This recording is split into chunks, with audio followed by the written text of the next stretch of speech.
क्या नितिन गडकरी जी ने पेट्रोल के अंदर ये 20% का जो इथेनॉल ब्लेंडिंग की बात की थी वो सिर्फ और सिर्फ अपने बेटों को फायदा पहुंचाने के लिए की थी? चलिए फर्स्ट पॉइंट से शुरू करते हैं।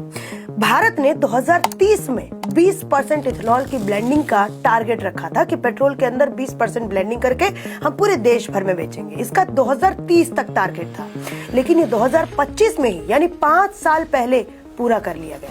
20% इथेनॉल ब्लेंडिंग की वजह से एक साल में भारत 1,36,000 करोड़ रुपए फॉरेन एक्सचेंज में सेव करता है।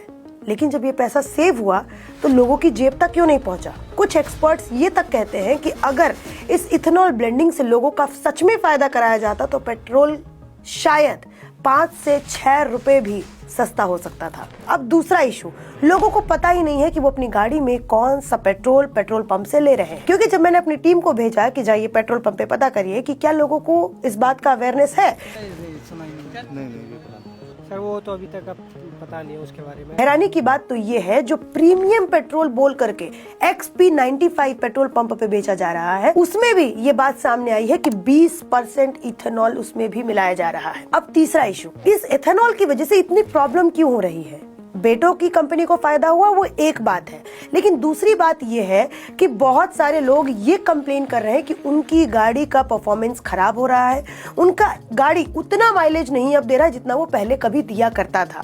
यहाँ तक कि सरकार ने खुद इस बात को कबूला है कि जो इंजन E20 पेट्रोल के कंपैटिबल नहीं है उनका एवरेज गिर सकता है। तो अब मेरा क्वेश्चन ये है कि जिनके पास 2024 या फिर 2023 वाली मॉडल वाली गाड़ियां नहीं होंगी वो अपने पुराने व्हीकल का क्या करेंगे?